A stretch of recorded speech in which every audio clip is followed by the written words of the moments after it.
Hi, this is Janet Phillips with the Daily Digi, and I am here today to share a quick tutorial with you. If you remember last week, I shared a post on the site about using journaling cards to add text to your photos. Well, after I shared that post, I had a number of people ask me more questions about it. Well, how exactly do you do that? Or I've tried that, but I've had trouble, and things like that. So I thought it would be good for those of you who don't have experience using your Magic Wand tool, or would just like a little bit of a refresher, I thought it'd be good to show you a quick video tutorial. So I'm going to use two of the examples that I used from my post. And the first one is this free spirit picture here. If you want to see, here's the picture. This was the final result. And this is the journaling card that I started with. This was from the Free to Be Me kit from the January Digi Files, which unfortunately is no longer available. But I love this card and I wanted to use it in my photo. And so because I had all this space to the left. And as I shared in the post, I'm putting together an album of our family's vacation to Florida over Christmas. And I don't want to scrap the whole thing. I don't need hundreds of pages or even dozens of pages from our vacation in our scrapbooks. And so when I have a lot of pictures like this, I prefer to put them in an album of their own. But I don't want to take the time to scrap it because if I do, well, the project will never get done. And I am learning more and more how much I love having our family's photos available for us to look at. And so printing them into an album through Adorama Pics is the best way for me to do it. But since I wasn't going to scrap it or do anything, I did want to kind of add a little bit of design or fun things. So I used some bunch of journaling cards. So you can read more about that in the post from last week, but I want to show you how it is that I did this. Here's my card. So I'm going to use my Magic Wand tool, which in this version of Photoshop Elements, this is I think I'm using, this is 11. I've actually updated but haven't installed and done all of that.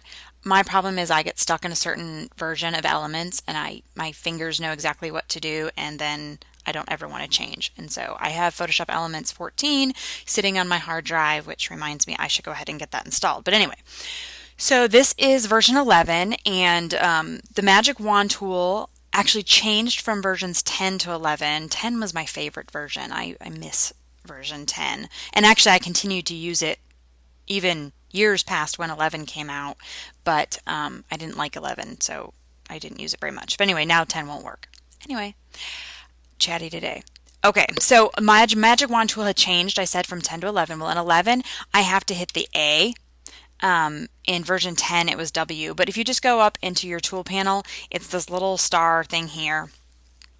And it's bunched with a couple other tools, so make sure you have the Magic Wand tool selected. So if I go here, this is the quick selection tool, but if I click here, Magic Wand. So what I'm going to do is I want to pull out the red text. And now this isn't solid red. If I zoom in, you can see there's a little bit of white and stuff underneath. And so I need to set my tolerance for my wand to make sure that I pick up all the red that I want, but not more than the red that I want. So if I set my tolerance all the way to 0, what I'm telling Photoshop Elements to do is wherever I click, I only want to select the pixels that are exactly the same color and shade and everything as what I select.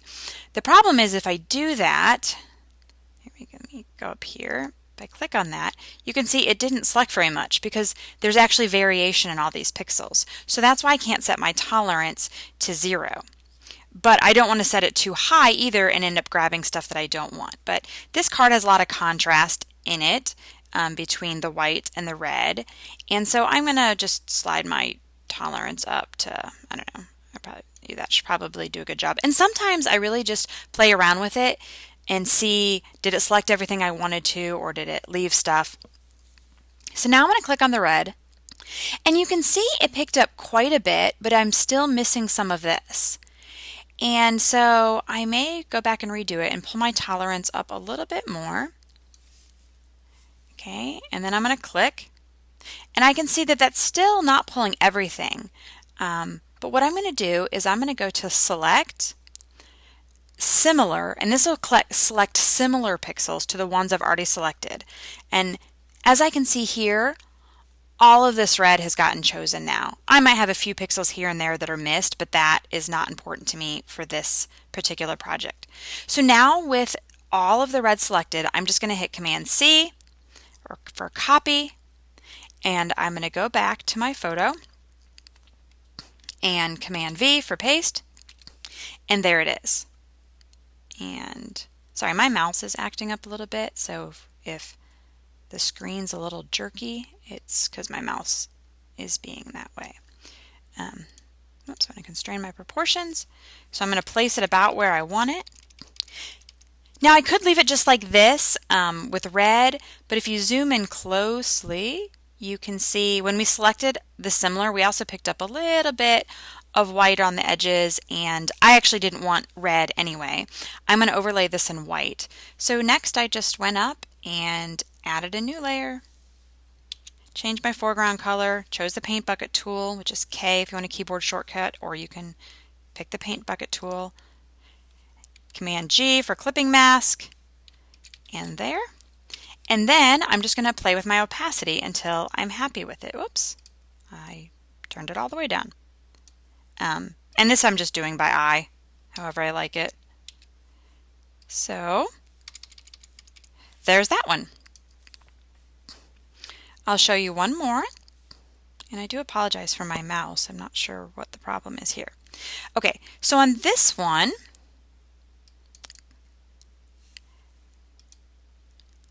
I didn't use the whole card again. I just wanted the text. And so this was the final result. You can see it a little bit bigger.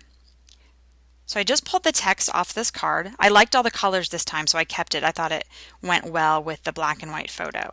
So this is a journaling card by Kristen Cronenborough at Sweet Shop Designs, though this particular set is not available anymore, unfortunately. This is from Life Stories Girl, so if you actually have that kit, you can use this.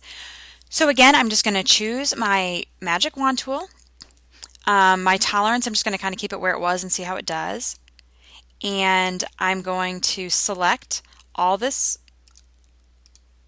letters. Now, because I'm selecting things of different colors, whereas in the card before I was just selecting red, I'm just going to go ahead and do this individually. I can't just go up to select similar because these colors aren't similar. So I'm just going to, it just takes a sec, and and if my mouse wasn't giving me troubles, it would be even faster. When you're doing this, make sure with your magic wand tool, I'll draw your attention down here, you have 4 options down here, and this is for the selection tool. You're giving it instructions. You need to make sure you're on this second one from the left called Add. That way, when I click, I'm adding to what I've selected. If I clicked New Selection and I then click here, it's going to take away everything else that I've selected. And I don't want to do that. I want to keep adding to my selection. And the other options, you can take a subtract from selection and then intersect with the selection. But I want add to selection. So I'm just going to click here and make sure I get all of these. And now I have all my words selected. And again, Command C for copy. If you're on a PC, it's going to be Control. But I'm on a Mac. Come over to my picture. Come over to my picture and paste. And then I just need to place it and resize it where I want.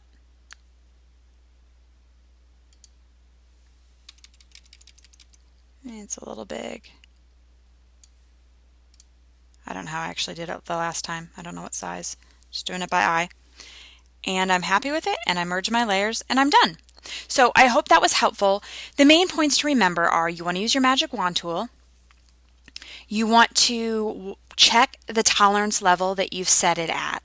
Again, if you have a tolerance of 0, it's only going to pick up pixels that are the exact same color, which for most of our scrapbooking products, because they're created with some texture in them, what's actually creating the texture is actually variation in color of the pixels, because we're talking about a digital 2-dimensional item. Obviously there's not real texture, but to give it the appearance of texture, we're actually playing with color. And so when you set your tolerance, you need to set it high enough that it picks up all the nuances of the color that you're selecting. And the other thing to be mindful of is that you've chosen the add selection when you're adding to selection if you're going to be clicking multiple options. So I hope that was helpful. If you have any questions, feel free to comment or to email me. I'm always happy to help. Sometimes I don't know if I should share basic tutorials like this because I don't, if it, everybody knows all this, then I don't want to bore people. But I realize that, wow, I've been doing this for almost 11 years now. So there's probably a lot of things I've learned along the way that are worth passing on to you. So I hope you appreciated this, and I hope you'll come back and keep reading and become a member at the Daily Digi.